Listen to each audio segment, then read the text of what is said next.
Asri, Ayu, hadir, bagus. Baik, perhatikan. Kali ini kita akan belajar tentang literasi dan etika kecerdasan artifisial, ya. Jadi, maksud dari pelajaran ini adalah kalian mengetahui dampak baik dan dampak buruk AI, kemudian apa saja yang terkait dengan AI, kemudian solusinya bagaimana, ya. Oke. Apa yang akan kita pelajari hari ini? Yaitu yang pertama adalah pengenali pola. Kita ada 5, ya. Yang pertama di sini adalah konsep dasar AI. Kemudian yang kedua contoh teknologi berbasis AI, contoh teknologinya. Yang ketiga profesi di bidang AI, profesinya apa saja. Kemudian prinsip etika dan hukum. Kemudian yang terakhir adalah dilema etika. Oke, yang pertama konsep dasarnya. AI mampu mengenali pola dari berbagai macam data. Ya, di situ ada data seperti gambar, suara, tempat, algoritma, perhitungan, teks, buku, semuanya ada di AI. Nah, di sini ada identifikasi orang atau gambar dengan cara mengenali fitur-fitur gambar tersebut. Contohnya di sini pengenalan wajah pada HP. Kalau kamu nggak pakai sidik jari bisa pakai HP, ya. Kemudian kalau di rumah atau di apartemen bisa pakai kunci rumahnya, nggak pakai kunci biasa, nggak pakai kunci gembok, tapi pakai wajah yang punya rumah. Jadi kalau di rumah itu ada 7 orang, berarti 7-7-nya wajahnya akan direkam. Ya. Kemudian cara kerjanya bagaimana? Cara kerjanya setelah kamu difoto oleh AI, kemudian AI akan menyimpan datanya, menyimpan data fotomu itu. Kemudian yang ketiga, dia akan mencocokkan orang yang wajahnya ada di depan layar. Sama nggak wajahnya? Sama nggak senyumnya? Sama nggak matanya? Ya, kalau berbeda dia tidak akan membuka pintu. Yang kedua, proses pengenalan suara. Ya, contohnya apa? Cara kerjanya, suaranya direkam dulu, kemudian gelombang suaranya diingat, direkam juga oleh AI, disimpan di datanya. Setelah itu dicocokkan dengan database itu.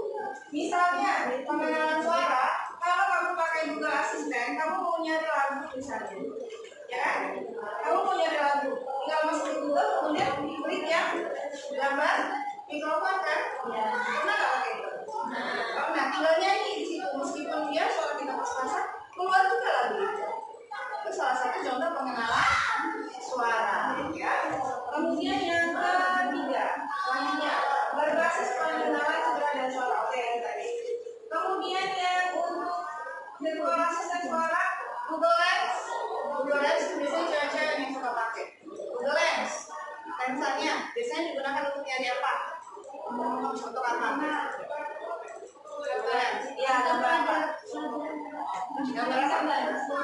Ngerjain tugas. Misalnya ini ada tugas dari pelajaran biologi atau bahasa Inggris atau biologi nih, gambar tanaman, ya kan? Gambar tanamannya apa? Nama alatnya apa? Tinggal kamu foto, gunakan Google Lens, keluar dia. Macam-macam prediksinya, ya. Biasanya tepat. Kalau dulu belum begitu pas, tapi kalau sekarang karena datanya sudah banyak, 99% bisa. Kemudian voice to text, mengubah ucapan menjadi teks. Ada yang pernah pakai? Nah, voice to text, ya. Kalau kita menggunakan Google Doc, Google Dokumen, tapi yang belajar ID ya, yang belajar ID. Google Doc yang belajar ID, kalau kita sedang mendengarkan pemaparan guru, misalnya kayak Umi nih, Umi lagi menerangkan, kamu mau mencatat apa yang Umi terangkan, kamu buka Google Doc, Umi ngomong nanti dia ketik, semua yang diucapkan itu akan diketik dengan dia. Nanti jadi filenya apa? Filenya file Word, ya, filenya jadi file Word, gitu. Kemudian yang terakhir adalah plat nomor kendaraan. Ini untuk citra atau gambar. Contohnya di mana? Dipakai di mana? Jalan. Ya, jalan. Di jalan di mana kalau di jalan? Mana? Lampu merah ya, bisa juga. Suka di ini kan? Plat nomor kendaraan yang itu Bu. Ya, apa tuh namanya? Plat nomor kendaraan biasanya bunyinya di mana? Disebut di mana? Di lampu merah sudah. Ada tol ya, waktu masukin tol ya, kan itu di foto nomor platnya. Kemudian di mana lagi? Satu lagi yang biasa kita di tempat parkir ya, ya kan? Sekarang kalau kamu parkir di mana-mana kan dia sudah otomatis karcisnya, karcis masuk ke rumah sakit. Ya, kan masuk ke rumah sakit langsung keluar karcisnya, kita tanpa nulis apa-apa. Kemudian selanjutnya ini ada 5 profesi di bidang kecerdasan AI. Ada data scientist, machine learning, analyst, AI manager, dan AI ethics officer. Lagi ada. Oke, lanjut ya. Ya, ini adalah profesi-profesi di bidang kecerdasan AI. Profesinya apa saja? Nah, itu nanti kalian cari. Data scientist itu apa? Machine learning itu apa? Kemudian AI research apa? AI product manager itu apa? Dan AI engineering officer itu apa? Nah, ini prinsipnya yang kita mau bicara penggunaan AI. Yang pertama, AI tidak boleh membagikan data wajah tanpa izin. Jadi kalau misalnya kita ada aplikasi yang apakah diizinkan untuk mengakses foto, ya kan? Akses foto dia minta izin kita di HP. Kalau kita menggunakan sebuah aplikasi, bolehkah mengakses kontak kita? Akses kontak biasanya diminta. Nah, ini juga nggak boleh karena ini privasi. Sistem itu harus bertanya, kita mengizinkan atau tidak. Kalau kita tidak mengizinkan, maka kita nggak boleh akses. Ya, dan data kita menolak itu tersimpan, boleh menolak. Kemudian fairness atau keadilan. Contohnya, nih, sistem rekrutmen AI tidak boleh mendiskriminasi gender. Contohnya, saat ada pembukaan lowongan pekerjaan, kalau ditulis berdasarkan kekuatan, misalnya yang dicari adalah seseorang yang sehat, kerjanya cepat, bisa mengambil keputusan di saat kritis, itu kira-kira yang diterima laki atau perempuan? Laki, banyak laki kan? Nah, kalau AI-nya tidak adil, nah di keadilan ini rentan. AI itu adilnya bagaimana? Kalau dia syaratnya seperti itu, tidak akan ada pekerja perempuan, pasti isinya laki semua. Perempuan dengan yang laki-laki yang paling kuat yang mana? Laki-laki kan? Desit, kerjanya siapa yang desit? Laki-laki. Mengambil keputusan di saat kritis dengan cepat, laki-laki biasanya. Kalau perempuan kenapa lambat? Ada pertimbangan emosional. Ya. Nah, kalau ini tidak berkeadilan, ini maka seluruh pekerja di dunia itu laki-laki semua nanti. 50 tahun lagi nggak ada pekerjaan perempuan. Makanya ini masih ada di dalam lain. Kemudian kasus nyata penggunaan kecerdasan artifisial yang menimbulkan dilema. Ingat, AI itu adalah mesin, dia nggak punya hati. Apapun yang diputuskan dia berdasarkan data. Ini face recognition dan pengawasan massa. Digunakan untuk pengenalan wajah untuk menimbulkan kekhawatiran dan penyalahgunaan dalam penggunaan massa. Ini jadi mobilisasi massa. Kemudian bias rekrutmen ya kalau tadi. Bias AI dalam rekrutmen cenderung memilih kandidat pria karena data yang dilantik adalah bias. Karena data pasti laki-laki lebih kuat. Kemudian deepfake, nah ini pencemaran nama baik, kemudian memalsukan video, ya, Ini banyak yang palsu. Apalagi yang iklan. Ya, itu banyak yang palsu. Kadang-kadang badannya siapa, wajahnya siapa. Ya. Kemudian masaknya apa, nanti mantengnya apa, beda. Gitu. Nah itu pakai AI. Banyak yang. Kemudian AI, ya. Tugas kalian adalah ini. Yang kemarin diskusi kelompok, kemudian studi kasus, kemudian soalnya yang sudah dibagikan tadi, ya yang dari dulu, kemudian referensi ini, ya. Tugasnya nanti kalian akan presentasikan di depan kelompok. Satu kelompok berapa orang? 4. Iya. Satu kelompok 4 orang. Yang maju nanti 2 saja. Yang maju nanti 2 saja. Ya. Oke. Dibuat di Canva. Buatnya apa? Boleh infografis, boleh poster, boleh pemaparan. Iya. Waalaikumsalam warahmatullahi wabarakatuh.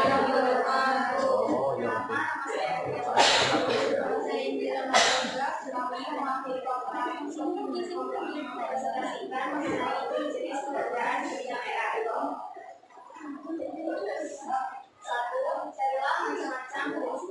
dengan AI, yaitu AI Product Manager yang mengatur strategi produk berbasis AI, menjembatani tim teknis dengan kebutuhan pasar. 2. Data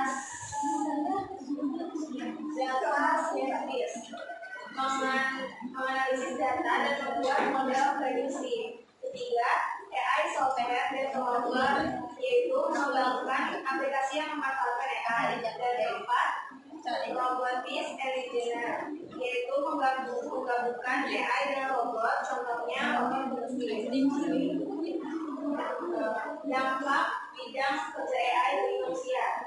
Dampak positifnya yaitu mempermudah pekerjaan, efisiensi dan kecepatan, munculnya profesi baru dan peningkatan layanan. Dampak negatif, penggantian tenaga kerja, ketergantungan teknologi, masalah privasi dan keamanan, bias dan diskriminasi. Apa solusi yang bisa dilakukan untuk mengatasi dampak tersebut? Solusinya pertama, reskilling dan upskilling. Pekerjaan seluruh dilatih ulang untuk mempelajari keterampilan baru yang dibutuhkan di era kolaborasi manusia, menempatkan AI sebagai alat bantu bukan pengganti untuk manusia. 3. Transparansi algoritma, AI harus bisa diaudit dan dijelaskan agar masyarakat paham cara kerjanya. 4. Kesadaran masyarakat, edukasi publik tentang penggunaan AI dengan aman dan tanggung jawab. Sekian presentasi dari kami. Anda Ih, cukup semua. Umi lah yang nanya. Iyalah. Apa yang dimaksud dengan tanggung jawab menggunakan AI? Bukan cuma buat kelompok Tria, untuk yang lain juga. Apa yang dimaksud dengan tanggung jawab dalam menggunakan AI? Tanggung jawab. Ada yang sejauh enggak? Ayo. Apa? Tanggung jawab dalam penggunaan AI. Tidak menggunakan asal tidak mengakses sesuatu yang ke arah yang negatif, Tidak mengakses ke arah yang negatif. Kemudian menggunakan dengan baik, memanfaatkan fitur-fiturnya dengan cara yang positif. memanfaatkan fitur-fitur dengan cara yang positif. Sudah? Yang lain? Jangan. Bisa? Ya, boleh. Mengadopsi pendekatan untuk merancang, mengembangkan, dan mengimplementasikan kecerdasan buatan untuk memastikan sistem tersebut percaya, transparan, aktif, dan akuntabel. Kita tidak mampu kerugian bagi masyarakat. Udah. Ya, baik. Berarti harus dalam membuat AI harus diperhatikan undang-undang yang ada di suatu negara. Ya, di Indonesia itu pasti berbeda dengan di negara lain undang-undangnya. Kemudian ada sensitivitas misalnya yang berkaitan dengan SARA, itu juga perlu diperhatikan karena di Indonesia berbeda dengan di Malaysia, berbeda juga dengan di Singapura, apalagi dengan yang di Eropa. Ya, oke. Ada yang mau menambahkan yang lain? Cukup aja. Oke, ya sudah. Lanjut, tutup. Waalaikumsalam warahmatullahi wabarakatuh. Assalamualaikum warahmatullahi wabarakatuh.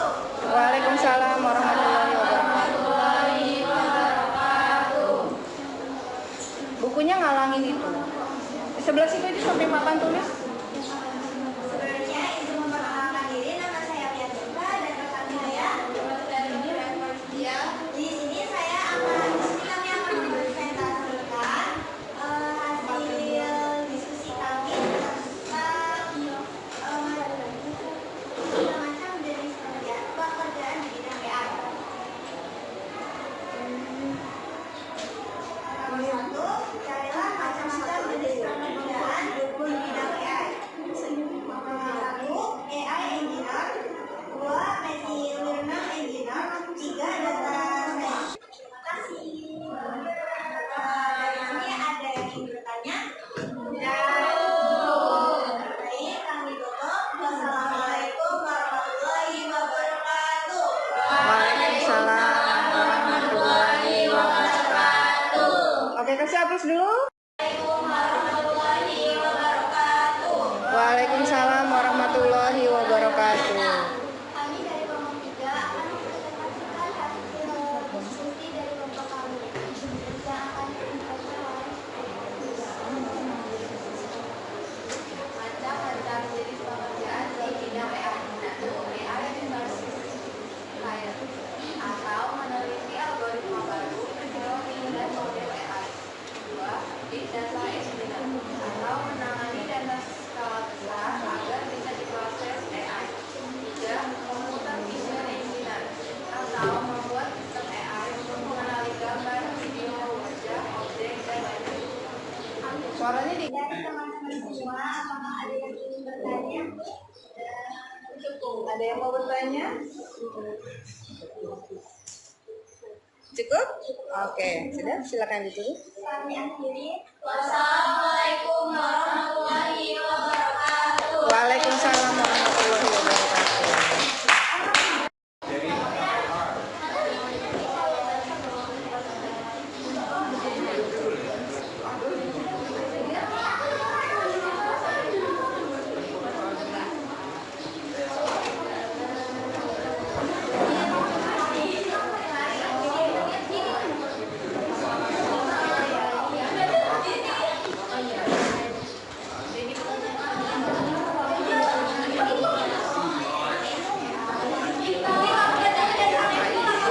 Boleh. Kurang samping sini enggak, guys?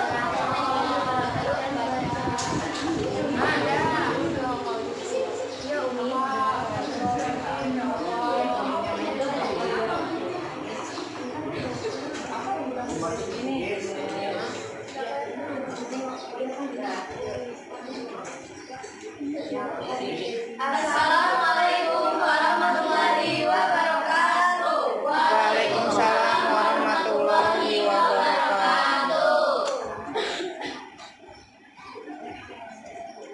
Perkenalkan kami dari kelompok 1 ingin mempresentasikan hasil diskusi pembelajaran TIK. Informatika udah berubah.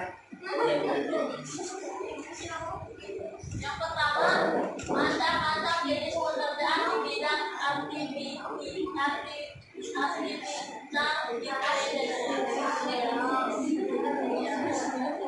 Yang pertama, data scientist, menganalisis dan menafsirkan data untuk membuat model AI. Yang kedua, Bertanya? Coba Umi yang nanya, kenapa manusia tidak bisa digantikan sepenuhnya oleh AI?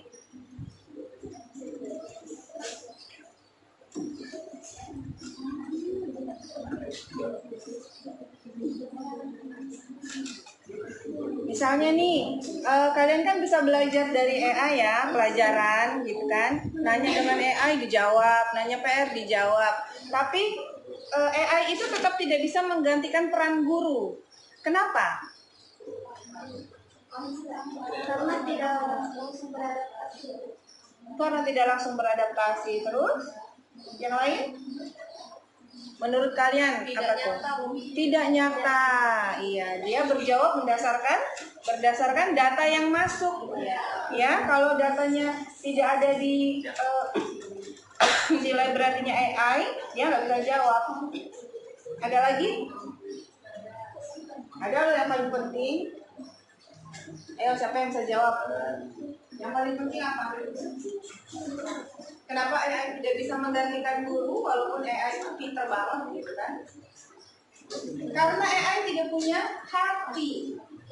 Iya, AI tidak punya hati. Dia tidak bisa menilai akhlakmu, tidak bisa menilai kerajinanmu, gitu ya. Tidak bisa menilai ekspresi wajahmu. Kamu lagi senang, lagi sedih, lagi bete, lagi patah hati, atau lagi nggak punya duit, dia nggak tahu, gitu ya. Ya, karena kan guru itu selain memberikan materi pelajaran, itu juga mendidik secara psikologis, secara emosional ya. Jadi AI sepintar apapun tidak bisa menggantikan guru, tidak bisa menggantikan manusia, bukan hanya guru, semua tidak bisa 100% dilakukan oleh AI. Ya, tadi bagus itu kolaborasi manusia dengan AI. Oke, baik, silakan ditutup.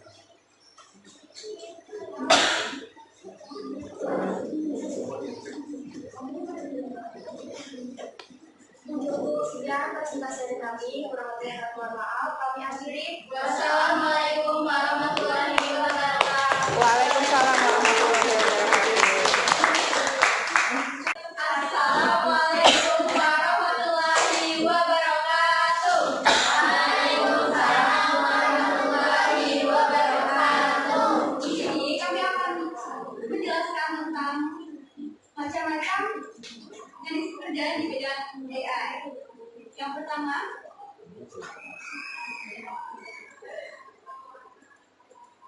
ada machine learning engineer.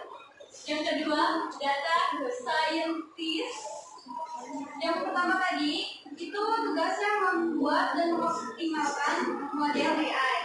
Yang kedua, data scientist menganalisis data, membuat prediksi dengan AI. Yang ketiga, AI researcher meriset teori dan algoritma baru untuk AI. Yang ketiga, software visual engineer fokus ke AI yang memproses gambar dan video.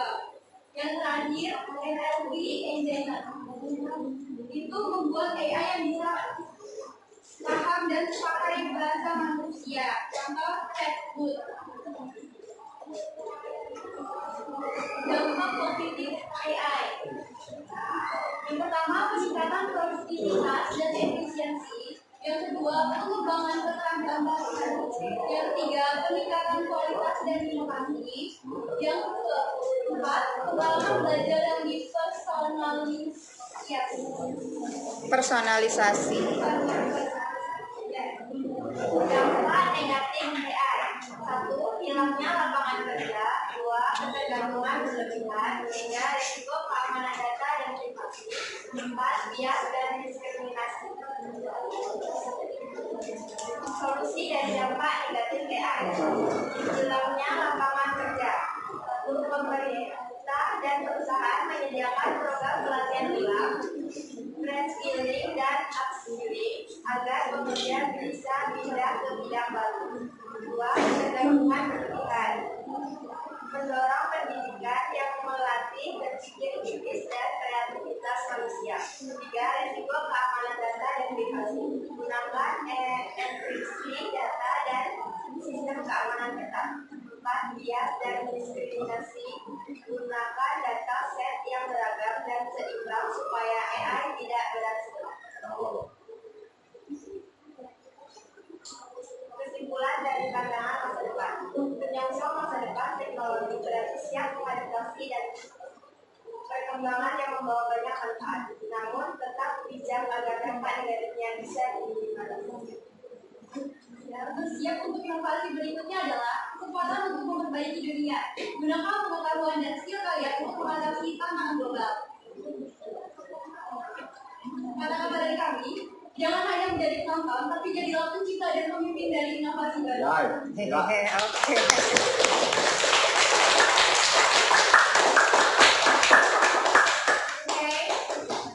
ada yang ingin bertanya? Baik, Belum. Umi yang nanya ya. mari ke slide nomor 2. Slide 2.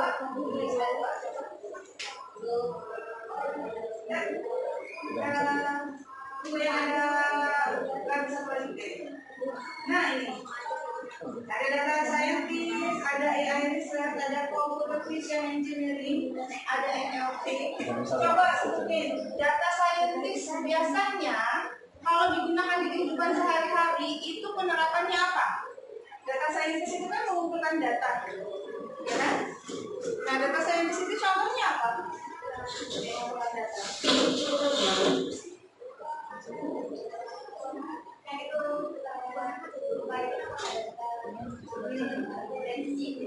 Prediksi ya, data-data yang bisa diprediksi, predictable ya. Predictable yang lain yang dekat sekali dengan kehidupan kita sehari-hari kalian malahan yang berkaitan dengan pengumpulan data. Apa yang berkaitan dengan pengumpulan data? AI itu ngumpulin data loh. Kalian browsing itu dikumpulin datanya. Anak ini senangnya browsing apa? Kelas ini senangnya ngerjain apa? Yang paling dekat Belanja online ya. belanja online. Tuh, ya, belanja online itu termasuk AI. Kamu ngecek apa, milih apa, melihat apa, cuma ngelihat aja, itu sudah direkam dengan AI. Oh, akunnya si ini senangnya ngelihat fashion misalnya. Nanti begitu buka toko online, fashion yang keluar. Ya, YouTube juga, Netflix, ya, lagu, iya, Spotify, gitu ya. Oke, kok itu semua nggak ada yang suka buka quizzes?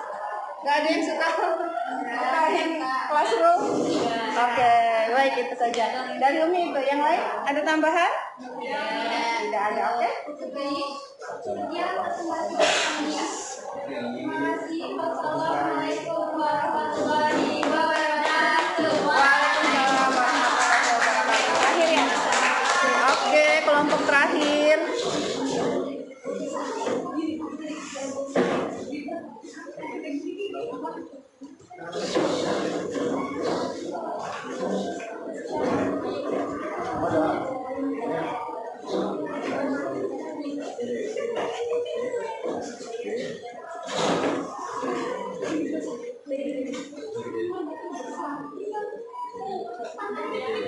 Siapa aja nama kelompoknya?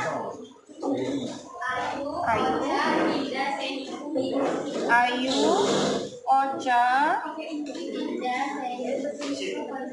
Dinda, Senia. Oke? Yuk lanjut.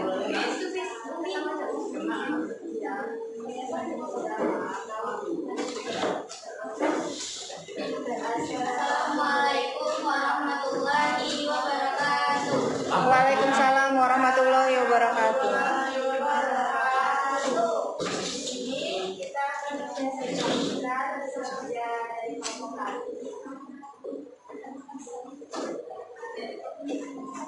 Yang pertama itu adalah jenis pekerjaan di bidang AI.